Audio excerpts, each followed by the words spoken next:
You know, one of my all-time favorite Jay Shetty quotes says this: "Find me someone who has gone to the darkest parts of their own character, where they were so close to their own self-destruction, yet found a way to get up and out of it, and I will bow on my knees to you.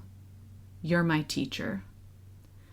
Now, as much as I've loved that quote, it's really been hard for me to internalize it, right? Because as you well know from listening to this podcast, I've had a lot of self-destructive moments, as many of us have. And I think too often what happens is we look back on our past, our most shameful moments, the moments that we wish never happened, that we would rather forget, that decision that we made where it's like, if I just would have stepped left instead of right, everything could have been different. I could have avoided that horrible relationship. I wouldn't have wasted so many years on that job. I would have, been off in California, living in a beautiful mansion, whatever it might be. It's hard to believe that our biggest perceived missteps or our gravest mistakes that maybe led to a really painful, expensive divorce, it's hard to look back on those things and go, yeah, I'm a teacher because of it.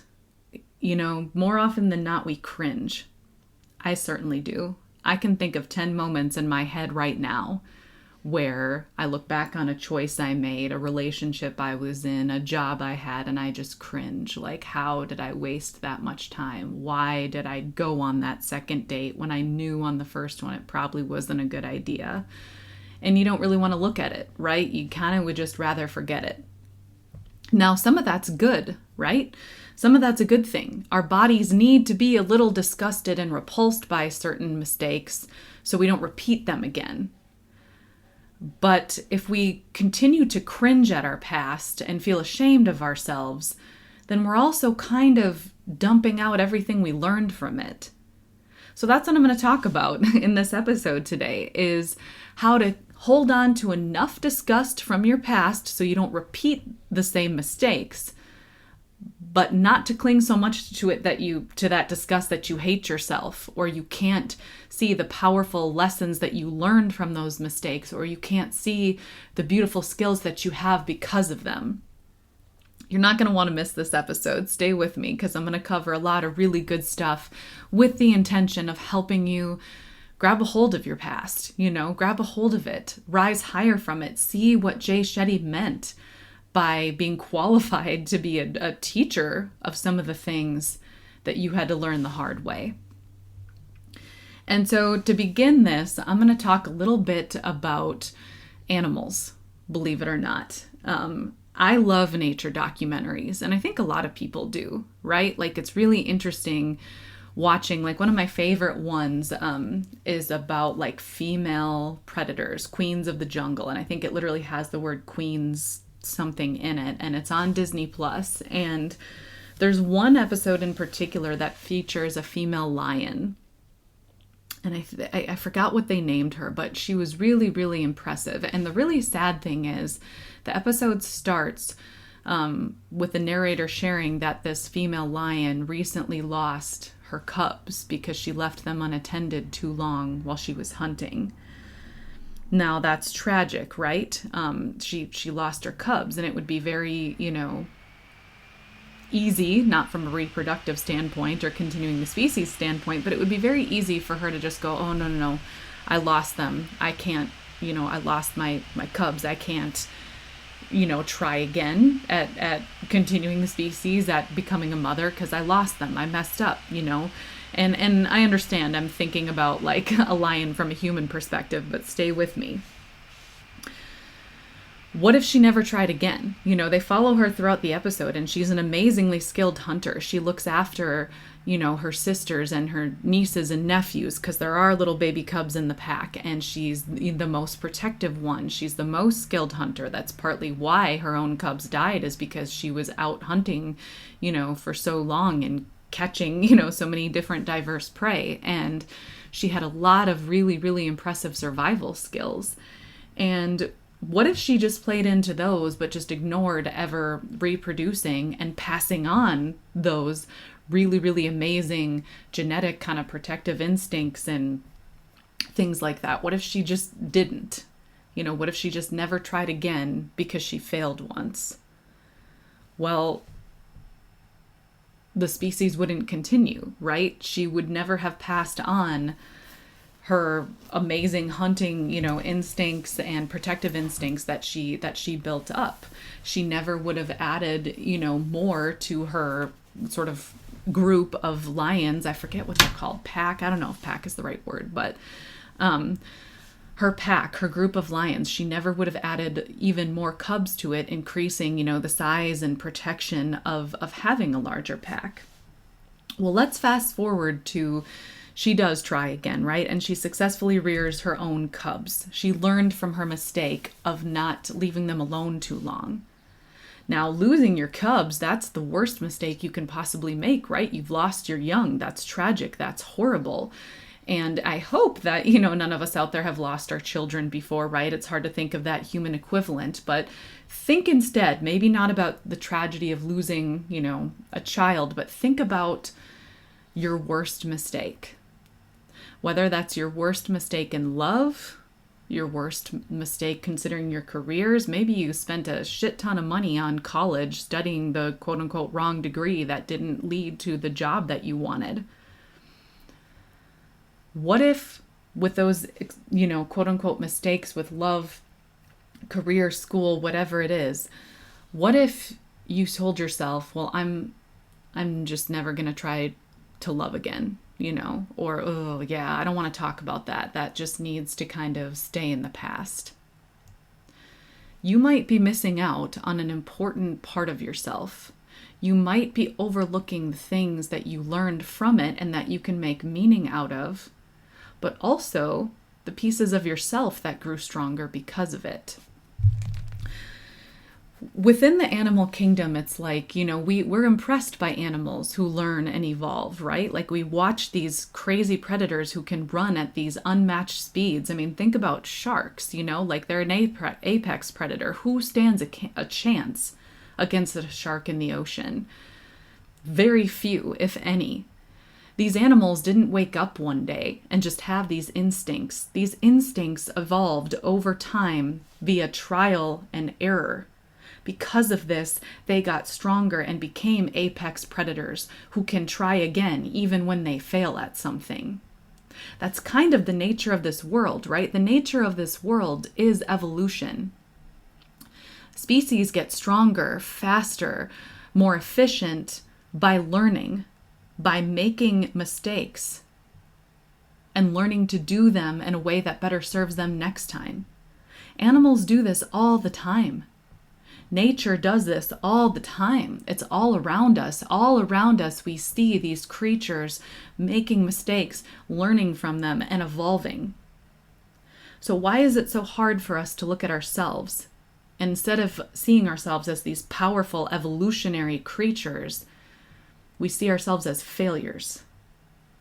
We would rather keep up this image of perfection and lies than admit that maybe there's something that we need to learn. Our perception of our past and mistakes and learning is so skewed. And I've got some theories as to why, which I'm going to share with you in a minute. But for now, let's just recognize the reality that Earth is a place of learning and evolution, and the most successful species are the ones who have learned and evolved and adapted. Those are the ones that survive and then go on to thrive. That's what's happened with humans, right? Is we have learned how to survive on this planet more so than any other species, right? We have adapted. We've gone so far that now we have metacognition, right? We can think about what we think about, but that's where I think we're running into some issues, right? We can go easy on ourselves for physical mistakes, right? Like, oh crap, I slipped on that ladder, or I wore the wrong shoes and injured my ankle. Whoops, next time I'll put on these shoes instead. Or, oh, I got sunburned. Next time I'll remember to put sunscreen on. We give ourselves grace for our physical missteps, right? Not so much for our emotional ones. We are fairly newly evolved when it comes to emotions, right? When you think about just how all of that science works. And I don't think we're at a place yet. We're getting there, through all the therapy out there and reflection and meditative techniques. We're getting to a place where we're evolving our minds. Now, there's monks and other groups who've been doing this for, ever. But I think in mainstream culture, we've still got a long ways to go to getting to a point where we can see even our emotional mistakes, quote unquote, as learning opportunities, where we can forgive ourselves and go, yeah, okay, this is maybe where I made a mistake. This is what I can learn from it. And this is how I can use it for my best self or the betterment of others in the future. We're still getting to a point where we see life that way. And to kind of emphasize this point a little bit more, I'm going to talk about one area of maybe my greatest mistakes, which is dating. Unfortunately, I have too long of a dating roster where it's like, yeah, why? Why did I ever even go on a second date with that person? Why did I ever even swipe right? I knew they weren't right for me. I knew that, it wasn't going to go anywhere. Or, why? Or maybe the opposite. I had men where it was like, I really believed something was the right thing. Yep, this is the next step. This is what I need. This is, this is going to work. And then it didn't. Through the combination of these experiences of trying something with a relationship and it didn't work, and then maybe knowing it wasn't going to work, but clinging for particular reasons, I kind of came to the conclusion, and this is what happens to lots of us, that it's like, oh, I did that because that's what I thought I deserved or what I needed. Now, let's back up and look at the what I needed part, okay? So, and by the way, I cringe when I look at my past dating mistakes, right? Like I cringe because it's like, oh, I can't believe I ever let that guy touch me. Or, oh, I can't believe that I ever spent money on this for this person because it just wasn't worth it. Oh, I would rather just forget it. I think a lot of us can relate to that. But let me go back to the need part, okay? With every single person that I've been with, excuse me, there was a need that I thought that they could meet.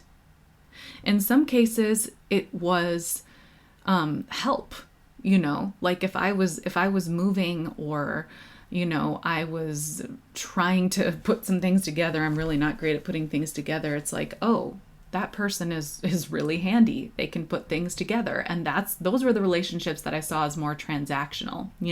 I carried some guilt. I didn't want to feel like I was using people. So then I would give things back and we'll just kind of leave that where it lay with what I gave back, but it was this like transactional thing. Now, the part when I look back on this that makes me, not cringe is it's like, well, yeah, I was trying to survive. I needed help with this particular thing. They could meet that need, even though in all these other areas I knew they weren't good for me. It's like, well, they're meeting this need, so okay, I guess I'll go for it. Well, it was only through that experience of, oh, they met this need of helping me with handy things, but in all these other areas, they're kind of emotionally abusive, or they show up at my house kind of unwanted, things like that, right? It's like, yeah, this isn't worth it. That taught me that, meeting that one need didn't make all the other bullshit worth it. So I stepped away. When you get into the cycle of, okay, this relationship didn't work out. I tried for real love. Let's say the need was real love, right? Where it's like, okay, I'm really in love with this person. I think they meet all my needs. I'm going to go for it. And for one reason or another, it doesn't work out. Well, the lesson that my head learned there was, oh, I guess I don't deserve real love. So instead, I'm just going to settle for something that works, something I can get by with. Well, then I learned, okay, I can't just get by because I have this deeper part of me that longs for connection. So that's not going to work either. I need to wait until I find connection. These are just a couple of examples, right? Where like you look back on your past and you cringe because it's like, how did I ever? Why did I ever? Chances are, and I'm going to challenge you to do this for yourself right now. Chances are there was something about every single one of your relationships that met a need. that met some sort of need of yours. In fact, one of the most common ones is stability. And stability is where I'm going to spend some time now explaining the difference between stability and safety. We're taught to pursue stability, right? Maybe you stayed in an abusive relationship because you had stability. You had a home. You didn't have to worry about money. You had consistent food coming in, maybe with the occasional night out. You didn't have to deal with the complexities of a divorce and custody and all that. And maybe you were even told you should stay in that relationship for stability's sake. Oh no. Think of the kids. Well, where are you going to go? Or even just your own mind in your head. How am I going to start over? I have stability. I can't walk away from this. All of these things, I'm using dating as the primary example because I think that's, kind of the heaviest example for a lot of us when it comes to some of the things that we regret and that cause us the most heartache. So I'm kind of focusing on dating, but this can apply to anything, career, place you lived, whatever it might be. So whatever your equivalent is, just try to apply it to those things too. But going back to the stability piece, there was a need met. Even if a relationship was abusive, there was a need met. Maybe it was familiar. A lot of science behind that. Human beings seek the familiar because, you look at our evolution and it's like, well, different things could mean danger. We're working on evolving beyond that, right? But we still have some of those primal instincts of different means danger. Stability doesn't always equal safety.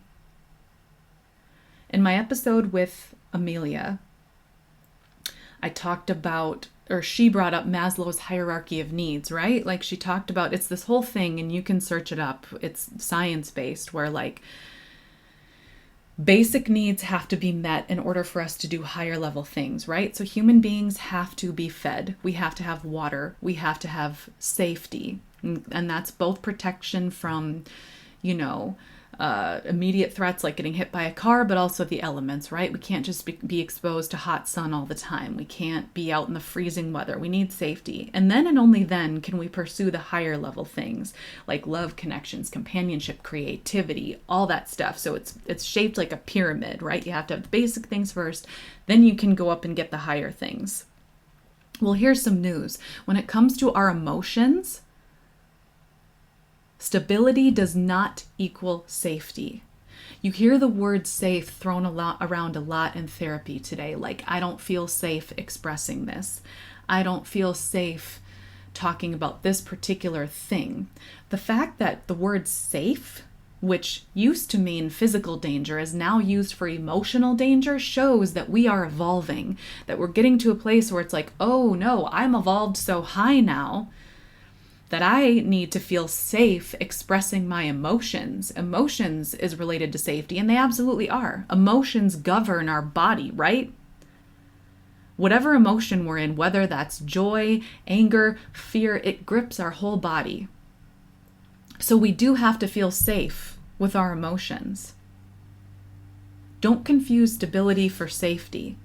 Because think about this. Maybe you're in a stable job. You know where your paycheck's coming from. You know what your benefits are, but do you feel safe enough to express yourself there? Do you feel safe enough to be creative and innovative? Now that all your basic needs are met, are you reaching higher? Are you able to reach higher? Do you feel safe communicating your creative and innovative needs?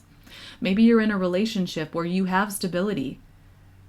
You've got the 2 incomes. You've got the house. You have the physical safety, but do you have the emotional safety? Are you in a place where you can express yourself, where you can get to the point where you're doing higher level creative things? Guess what? Human beings are at the point where they need to do creative things to be truly fulfilled. And that doesn't mean you have to be a painter. Creativity applies to literally everything. Are you creating a new recipe? Did you use paprika where you used to use cumin? I don't know. Whatever it is, that's a creative act. Business is creative. Gardening is creative. Tech design is creative. We have evolved to a place where we need to be doing these things to be truly satisfied. Don't confuse stability with safety. So how does all of this play into reflecting on our past? How does this play into us not cringing at who we used to be? How do we find that balance? To make sure you understood my first point about talking about my past, it's all about reframing. I'm going to hold on to enough where it's like, oh yeah, I'm never doing that again. But instead of just looking at myself and looking at those people I spent my time with and going, ugh, it's like, no, that was actually me learning. That was me learning that, oh, having this need met isn't enough. And I was brave enough to walk away. Oh, okay, with this particular person, they were really creative.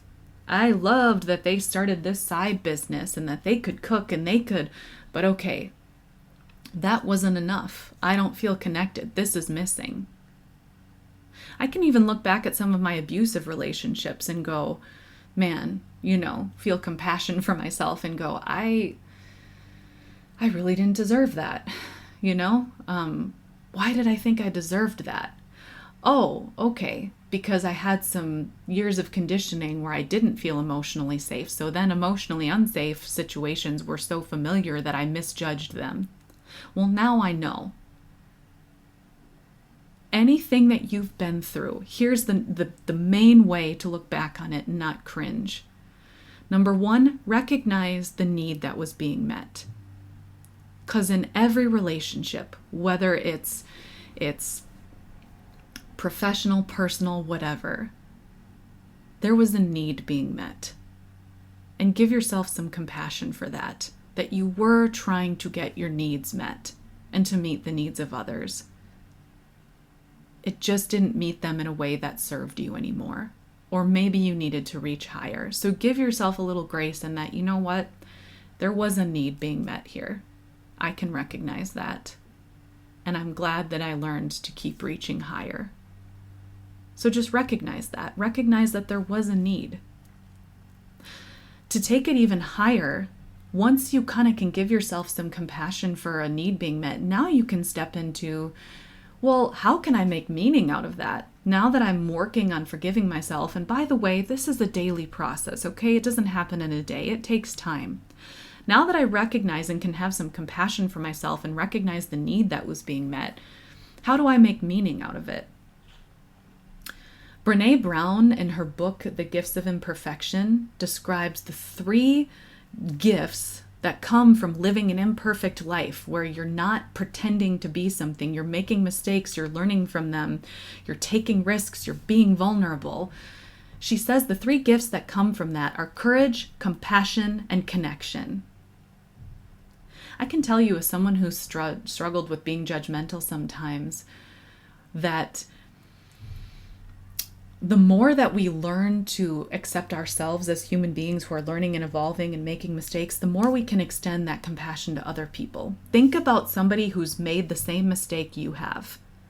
Whether that's in a relationship or simply even messing up a recipe, whatever that is. Think about somebody who's made the same mistake, and when you find out you both made that mistake, how much more do you bond with that person? You feel connected. There's that other gift too. You feel connected to them because you both have been through it. You can extend that empathy. Think about how much you relate to somebody who tries to act like they're perfect. Who says, yeah, I never fight with my spouse. No, we just don't ever fight. How much can you relate to them? How much can you relate to the person who's had everything handed to them, right? They have rich parents. They've never really had to work for anything. It was kind of just given to them. They've never had to learn from their mistakes. How much can you connect with them? Not a whole lot. How courageous are they? Are they doing anything new in this world? Courage comes from putting ourselves out there, from taking risks to make something beautiful. Anybody who's ever invented anything in this world, whether it's Einstein or Ed Milet and his businesses, or Jay Shetty and his wild success now as a podcaster and author. Do you think those people just woke up one day and were perfect at what they did?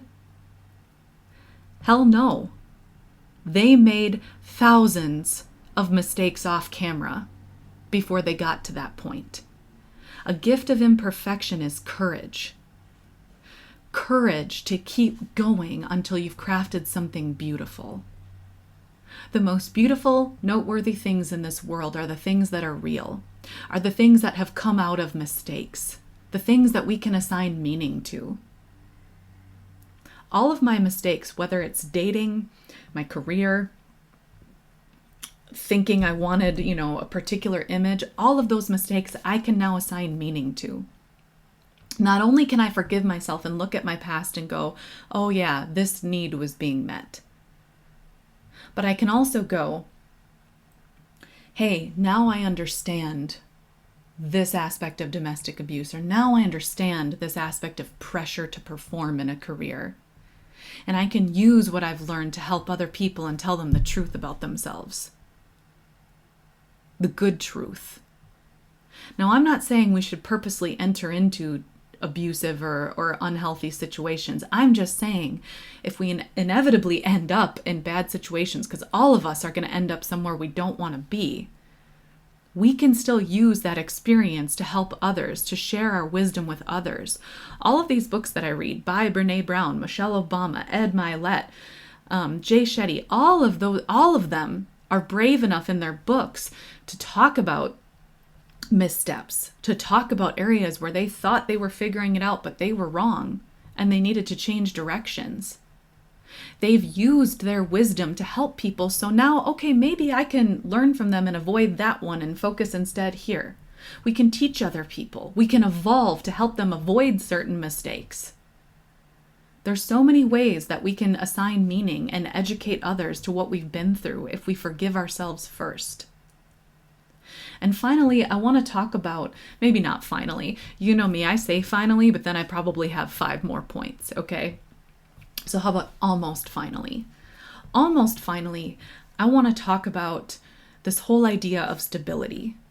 Because to give us a little compassion about why do we do this then? Why do we feel like we have to kind of disown and kick our mistakes down the road?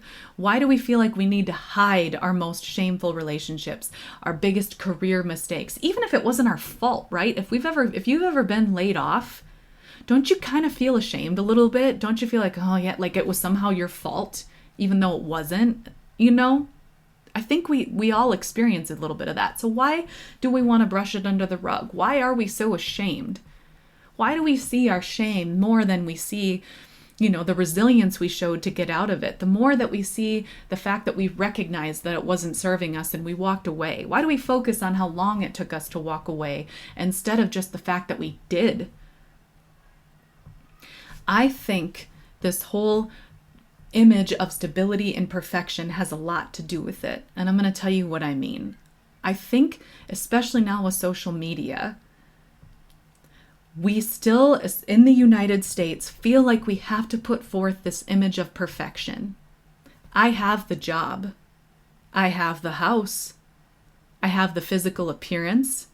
I have the partner. I have the kids. Or if I don't have the kids, I have so much money and material possessions that it doesn't really matter. It's all about the image of perfection. It's all about that. That is still what people strive for in this country, to always show the image of perfection, right? To always show, I take the trips, I have the house, I have the partner, I have the face. We still feel pressure to do that. To not value making mistakes, to not value learning, to just value achieving in the picture. Why is that? I'm going to tell you my theory, which is money. And hear me out on this.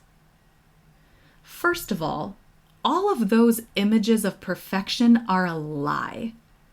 And I can tell you right now, those people who act like they're perfect, Like, they have the house, they have the, the perfect spouse, they never fight, they go on, like, they're those people who have this image that is never tarnished.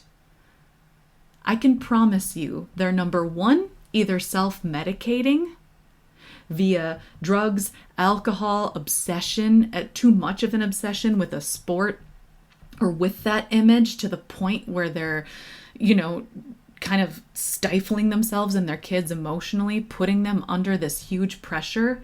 I can promise you that they're either self-medicating to kind of ease that pressure, or they've got a lot of secrets that you don't know about. You would be surprised the amount of people who have secret affairs or who try to escape their families via trips or via sports obsessions just so they can get out of that house that they put so much pride in.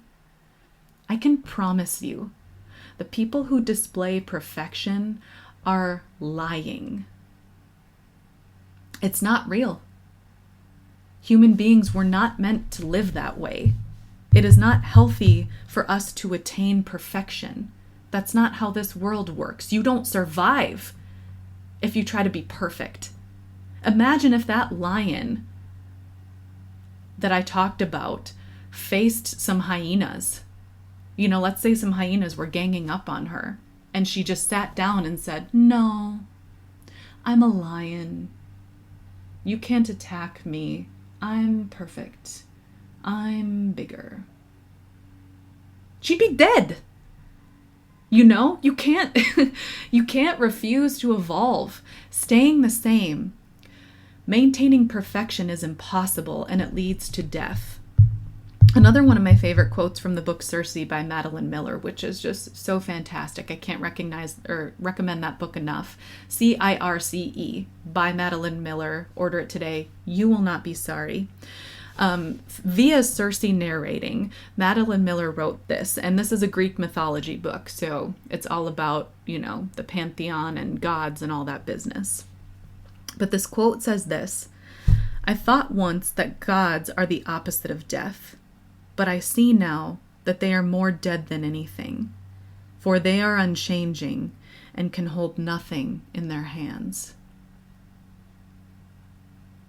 That's what I think is true about the things that we value as gods in this country. Perfection, images. They're dead.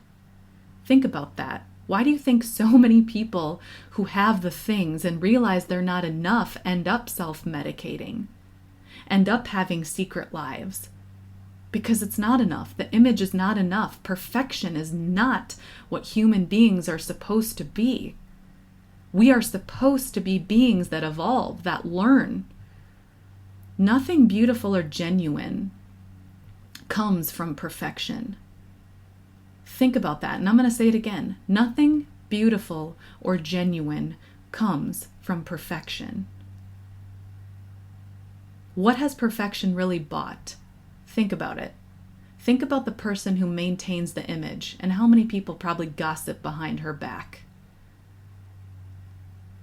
We're not meant to maintain perfection.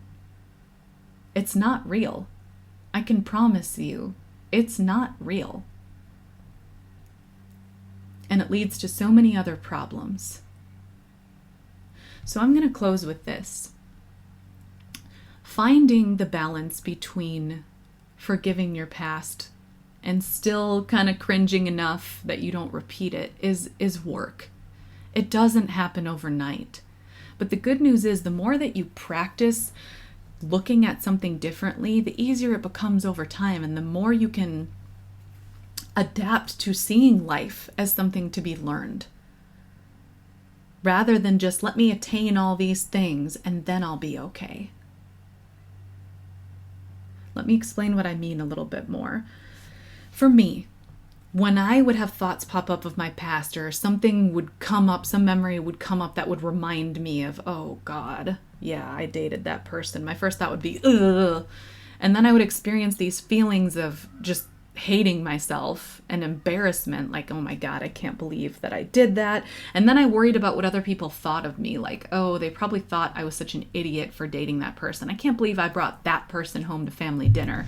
How foolish, how embarrassing. And then I would just go into this shame cycle where I would just be so ashamed of myself. And it's like, whoa, whoa, whoa, whoa, whoa. Let's stop. So first of all, tell yourself to stop. When you notice you're getting into that shame cycle, and you can recognize it by repeatedly stacked thoughts about how horrible you are, and you feel almost sick in your body, your muscles get tense, you're kind of like, ugh, like cringing, like your muscles are tensing. Number one, tell yourself to stop. Number two, think about it again. Ask yourself, what need was that person meeting? Okay. Yep, they were helping me with XYZ. And I learned that I needed more than that, and I moved on. Okay. And I promise you, and I'm telling you this from direct experience, the more that you kind of stop yourself when you're getting into those cycles of, ugh, the easier it is to go, yep, that was a time in my life where I thought I needed this. And because of that relationship, I learned it wasn't enough. I learned that I needed to keep going, that I needed to keep searching. It's a few simple things of stopping yourself, recognizing the need. And then, again, when you get to a place where you can start to just have some compassion for yourself, then you can see what connections you can make. You can start using those experiences as Brené Brown's gifts of imperfection, right? Courage, compassion, connection. How can this experience help me extend more compassion to others? How can this experience help me connect with others? How can I be courageous with this experience to build something beautiful out of it? I'm going to say that one more time because I think it's really important that you hear it. How can I use that past experience to have more compassion for others? How can I use that past experience to connect with others? And how can I use that past experience to have enough courage to build something beautiful out of it? That's a really amazing thing to do. How can this help us evolve even higher? How can it serve me, and how can it serve the rest of humanity? This is how we're meant to live, my friends. We are meant to live as learners, not as perfect beings. Give yourself some compassion today. Recognize that you are a beautiful human being who learns and evolves and survives and creates. That's who you are. You are not meant to live in shame. You should be proud of the self-destructive tendencies that you grew out of, and you can now extend courage, compassion, and deepen connections with others.